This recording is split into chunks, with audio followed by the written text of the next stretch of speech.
መኪና ጠይቄ ነበር ግን የተባልኩትን እኔ ማቀው ሲጆ ለዛ ነው የተባልኩት። ሚዲያ ጠቅላላ ህዝቡ ጠቅላላ ያወቀ በፍቅር በኩል ነው፣ በእሷ በኩል ነው። አንተን ያወቀ አትይዛትም፣ ትወድቅብሃለች፣ ትሰበርብሃለች ወይ ደግሞ አትጠነቀቅላትም ብዬ ስለምፈራ ምንድነው ምክንያት አባት ልጁን ይዞ ሄዶ አጫውቶ ሞል ወስዶ አጫውቶ አይስክሪም ገዝቶ ይዞልሽ ቢመልስ፣ ለምሳሌ አብረሽ መሄድ ካልፈለሽ እሱ እንኳን ይዞ ለአንድ ሰዓት ለሁለት ሰዓት ፍርድ ቤትም እኮ ይፈቅዳል። ለአንድ ሰዓት ለሁለት ሰዓት አባት ልጁን እንዴ ምንድነው ሪዝንሽ? ኬርለስ ነህ ነው?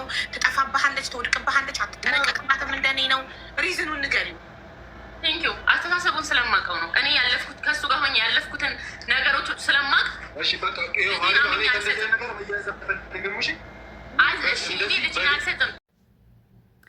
አሰላሙ አለይኩም ቤተሰብ እንዴት ናችሁ? ሰላማችሁ በያላችሁበት ብዝት ይበል። እናንተ ለካ ፉአድና ፍቅር ተጣልተዋል፣ ለካ ተከፋፍለዋል። ዩቲዩብን ማለት ንብረታቸው። ኧረ ጉድ ነው ጉድ ነው ጉድ ነው ዘንድሮ። የት ቢገኙ ጥሩ ነው ደግሞ ሁለቱም የት ቢገኙ ጥሩ ነው? የምርን የዛ ስለተገኙ በቃ ዞሮ ቢታረቁ ደስ ይላል። ግን ሀቢባ ቤት ሄደው እዛ ለምንድን ነው የሄዱት? ቆይ እነሱ ዩቱበር አይደሉም እንዴ? ችግራቸውን ራሳቸው አይፈቱም እንዴ? ከራሳቸው አልፎ ነው እንዴ እዛ ሀቢባ ቤት የደረሰው? አስባችሁታል? እኔ እኮ ደንግጫለሁ እዛ ሳያቸው። ሁለቱም ነው ወይስ ድራማ እየሰሩ ነው የመሰለኝ። ግን ደግሞ አይደለም፣ ተጣልተዋል። ተጣልተው ደግሞ እሷ ልጅቷን ሊያይ ከልክለዋለች፣ እሱ ደግሞ ልጅቷን ላይ ትስጠኝ እያለ እሷ ፍቅር ማለት ነው ለፏል። እሷ ደግሞ ሲም ካርድ ወስዶብኛል፣ ዩቲዩብ ቻናሌን ወስዶብኛል።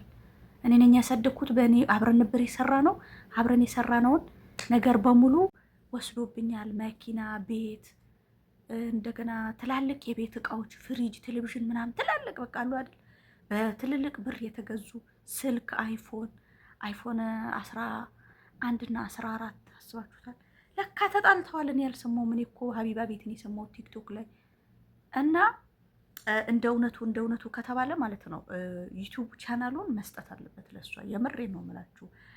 የፈለገም ቢሆን አሁን ዩቲዩብ ቻናሉ ያደገው ያስተዋወቀችውን እሱንም ያወቅነው በሷ ነው። ጠቅላላ ሚዲያ ያወቀው ፉአድን በፍቅር ነው። እሷ ደግሞ በፊት ከማጋ ትሰራ ነበረ፣ ከአብርሽ ጋር ትሰራ ነበረ። ከአብርሽ ጋር ስትሰራ ደግሞ ከዛ ተለያዩ ከአብርሽ ጋር። ከዛ ደግሞ በራሷ ቻናል መጣች ከወለደች በኋላ። በራሷ ቻናል ስትመጣ ደግሞ ከፉአድ ጋር መጣች። ከዛ ከፉአድ ጋር ደግሞ እየሰሩ እሱም ለራሱ ከፍቶ መጣ። ከዛ በቲክቶክ መጡ እና ደግሞ ስጣት፣ አንተ ሰውዬ ስጣት። ዩቲዩብ ቻናሉ የእሷ ነው እንዴ? ከተጣላችሁ በሌላ ነገር ተጣሉ እንጂ እሷ ያሳደገችውን አንተም የታወቅከው በእሷ ነው። ዛሬ አሁን ፌመስ ነህ አንተ፣ በቲክቶክም በዩቲዩብም ፌመስ ነህ። ግን ደግሞ እኛም ቢሆን ያወቅንህ በእሷ በኩል ነው። ስለዚህ ዩቲዩብ ቻናሉ ለምንድን ነው የወሰድክበት? ለምንድን ነው ፓስዋርድና ኢሜይል ቀይረህ የከለከልካት? ለምንድን ነው? ዞሮ እኮ አሁን ለሀቢባ ቤት ቃል ገብቷል። እሰጣታለሁ ሲም ካርዱን አውጥቼ ፋይዳ ነው ፌዳ የሚባለውን አውጥቼ ሲም ካርዱን አስተካክዬ እሰጣታለሁ። ከዛ ቻናሉን መስራት ትጀምራለች ብሏል። እና ስጣት፣ መስጠትም አለብህ እንዴ ወላሂ። እሱ ያወቅነው እኮ በእሷ ነው። እና ደግሞ እሷ ደግሞ እሱን ስለከለከላት ለካ ብዙ ነገር አውርተዋል እዛ። እኔ እዛ ቤት ስወጣ ከሱ ጋር ስለያይ ስልክ ትቼ ነው አለች። ከ400,000 ብር በላይ ደግሞ ብር ትቼ ነው አለች። ዩቲዩብ ላይ የሰበሰብነውን ብር ትቼ አለች። ለሀቢባ እኮ ነው ያለቻት። እንደገና ደግሞ የዩቲዩብ ደሞዜ ደግሞ ሊወርድ 5 ቀን ሲቀረው 200,000 ነበር የሚወርድልኝ አለች። ካልኩሌት አድርገው ማለት ነው። አስባችሁታል? እዛ ጋር 400,000 እዚህ ጋር 200,000 600,000 መኪናዬን ጥዬ አለች፣ የለፋውበት የሰራውበትን አለች። እንደገና ደግሞ ስልክ አለች፣ አይፎን 2 አይፎን ነበረ። እኔ አይፎን 11 ይዤ ነው አይፎን 11 ይዤ ነው የወጣሁት። እሱ ጋር ደግሞ ዩቲዩቡ ያለበት ሁሉ ነገር ዶክሜንት ምናምን ያለበት አይፎን 40 ነው የቀረው። እሱን ትቼ ነው የወጣሁት። እኔ ይዤ የወጣሁት ለማይክነት ለዩቲዩብ ለማይክ ብቻ የምንጠቀመውን ስልክ ነው ይዤ የወጣሁትኝ። ስለዚህ ሲም ካርዴን እና ንብረቴን ካልመለሰልኝ ልጅቷን ደግሞ አላሳይም ብለዋለች።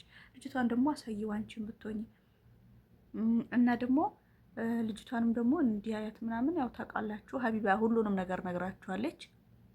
ማየትም መብቱ ነው። ግን ዩቱቡን ደግሞ እሱ መውሰድ አልነበረበትም። የእሷን መውሰድ አልነበረበትም። መልስላት። አሁንም ለሀቢባ ቃል ገብተሃል፣ መልስላት። አንተን ያወቅን በእሷ ነው። የፈለገም ቢሆን ማለት ነው የእሷ ነበረ ይዛ መውጣት ነበረባት እንደውም ማለት ነው።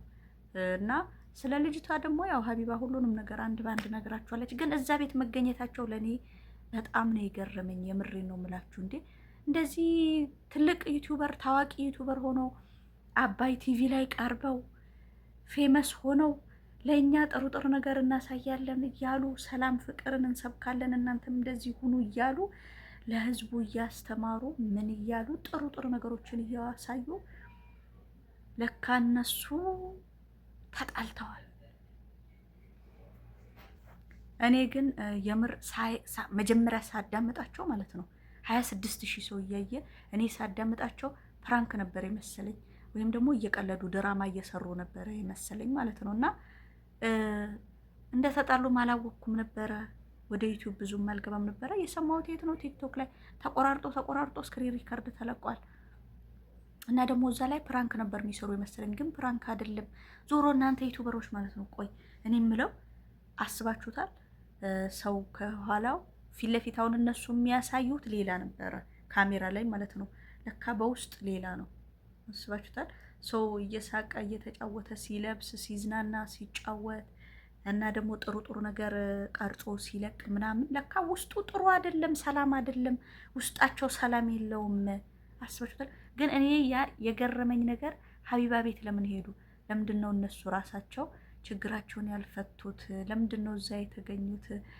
የሀቢባ ቤት እኮ ለማዳም ቅመሞች ነበር፣ ለእኛ ብቻ ነበር እዛ የሀቢባ ቤት። እንዴ ዩቱበሮቹ እዛ እናንተ ችግራችሁን እዛው አትፈቱም እንዴ? ዩቱብ ላይ ላይቭ ላይ ሆናችሁ ዩቱብ ላይ ተሰብስባችሁ አታወሩም እንዴ? ችግራችሁን እዛ ድምጻችን ይሰማ ብላችሁ እዛ አታወሩም እንዴ? የሀቢባ ቤት እኮ የኛ እኮ ነው። ለምንድን ነው የመጣችሁት እዛ? የእናንተ ሰፈር ዩቱብ ነው፣ በቃ ቲክቶክ የኛ ነው፣ የሀቢባ ቤት የኛ ነው። ለምንድን ነው እዛ የመጣችሁት? መምጣት አልነበረባችሁ።